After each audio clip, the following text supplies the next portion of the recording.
We've played with changing the header for our blogs, and we've also made a tiled repeating background for our blogs. Next, we're going to make a fixed background. Now, as I've explained in my previous tutorial, if you haven't listened to it, please go back because I don't want to repeat everything. Personally, I don't like fixed backgrounds for several reasons. And regardless, there are some out there. There are very popular ones out there, and they're really not hard to make.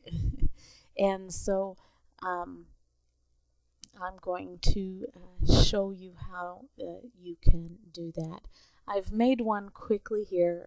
It's not the best looking one. Colors are kind of off, but I made one nonetheless. Because it's fixed, we have two choices, and I would recommend, as we discussed, to make them so that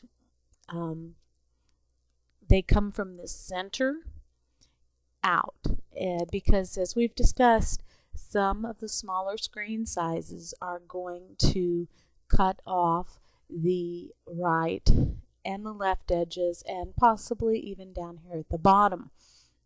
And so you see here, as I've left mine, this stuff out here doesn't matter if it gets cut off.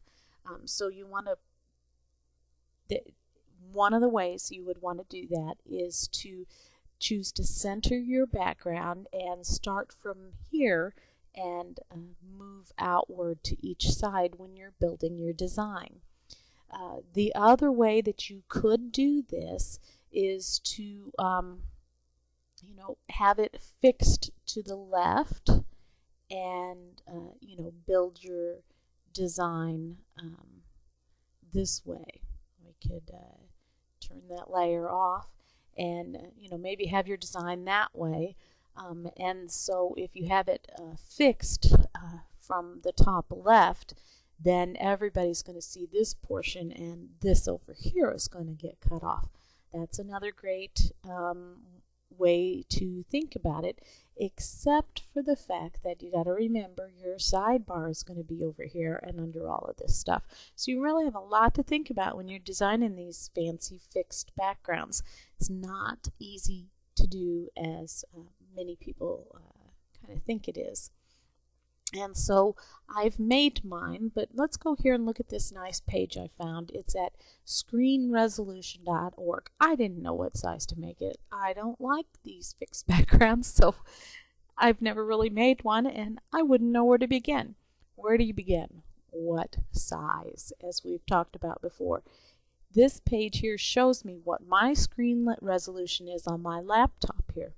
But if you look down here, it gives other statistics for other computers. You can see the most common is this 1024 by 768, which is a little bit smaller than what I was utilizing. But what is on mine is actually coming in second. You'll remember I said it was the width for the smaller screens was, I think, 780. That could have been from old school me, but you see there's some common 800s here, and it could be that you wanted something a little bit smaller than the common 800s that are out there. I believe my computer at work would be the 800 by 600, and it definitely views things a lot different than this laptop here at home. And so it's really hard to go through here. I mean, you can see, where is it? The third common size is even larger, 1440 by 900. There's enough people using that if you made your background this size to fit my computer, or even this size up here, these people with a little bit larger computer sizes here are going to have some extra space over there to the right. So what size do you make? if you make it this 1440 by 900, and then somebody coming in with an 800 by 600, even though there's fewer of them, they're out there, they're gonna get things cut off. So what do you do? This is why I don't like the fixed ones, but we're gonna make one. I went ahead and made the sample one that I just got done showing you, this 1440 by 900. This is 1440 by 900. That was just the size I decided to go with. There was enough users that used that. I mean, look, here's even the even larger, 1680 width, with the height of 1950. I mean, I could look down here. There's enough users even using this 1900 by 1200. That looks to be, oh gosh, here's one even larger, but I went with this one. As I said, I don't know what's best. And so let's go back over, whoops, don't want you to see what it looks like yet. I uploaded it to Picasa. Here it is. Oh, Picasa's not working. You got to find other hosting services if you're going to be using these backgrounds and the pings, as I showed you in the last tutorial. When I uploaded this, it looks like the largest size here I could get was 800 pixels. I tried using this by right-clicking and using properties. Could not quite get it to work right. You might be able to. You can play with it. But it seemed to want to give me only up to an 800 pixel size. So I uploaded the same thing to Flickr as I had shown you before. Here it is, and then you can go to all sizes and then choose this 1440 by, and then I actually went down here and I copied this URL here. Now let's go back to the Blogger. Where you host it is going to be up to you. There's a variety of places. Then we're gonna, here's where we were with our repeating background image. So what I want to do with this then is replace this with, oops, that's some cheat text I'm going to show you in a minute. Let me go back here, Control C. I forgot to do that. Now Control V, and I've put that in there. We don't want it to repeat anymore, so you can, I think, put none, or I think when I did my test I just put fixed in there. Here's that spot where we talked about, depending on what you use your template, how you create it. You can leave this as top left if you're going to make it in a template like this and you don't care if this gets cut off. But for my purposes, I want to center it. And that's about it to make the changes from the repeating to the fixed. I'm going to save my template. Go on in here. Let's hit refresh. And you can see here, because I have my screen, my browser really small, so I can record easier. I guess I can move this out. Whoops. There. Or even to 50. Seems to be repeating even though I told it not to. Let's try to fix that.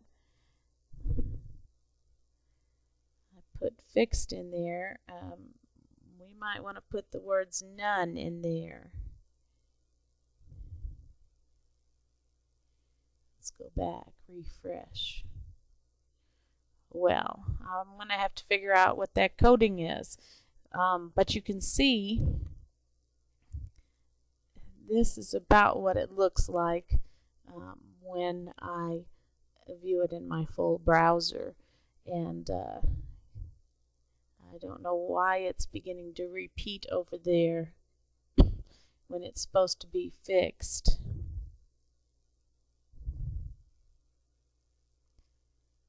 I wonder what the coding is. Where'd it go? Sometimes you just have to background repeat none. Should work. I don't know. We're not going to play with that now. But you can go on line and Google for those codes if you want.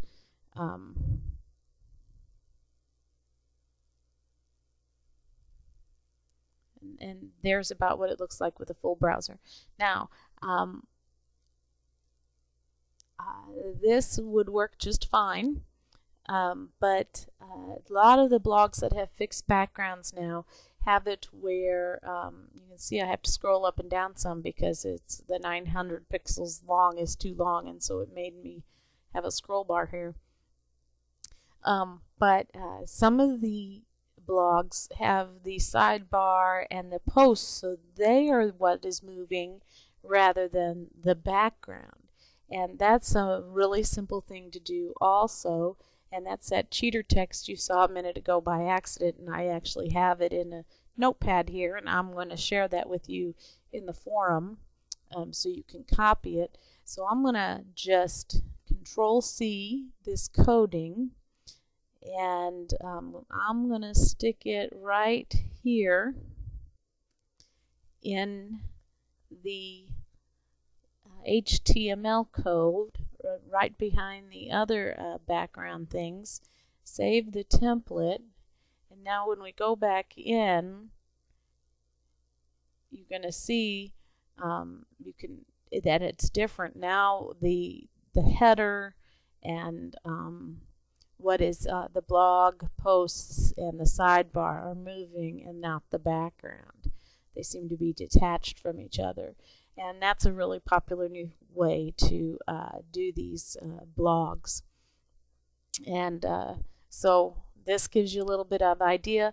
If you want to know more and learn more about backgrounds and making things fancy like that, there are sites out there. You just Google them, and you can go through and find a ton of different fun things that you can do with the coding. And this is where it gets addictive, and you begin playing with it and getting your background and your blog to be personal and fun, and make people go, oh, how'd they do that? And then they gotta go figure it out how to do it to make it go on their blog. So anyway, this is easy and fun, and I hope you've learned a little bit here. You do what you want for your blog. Make it the way you like. It is your blog.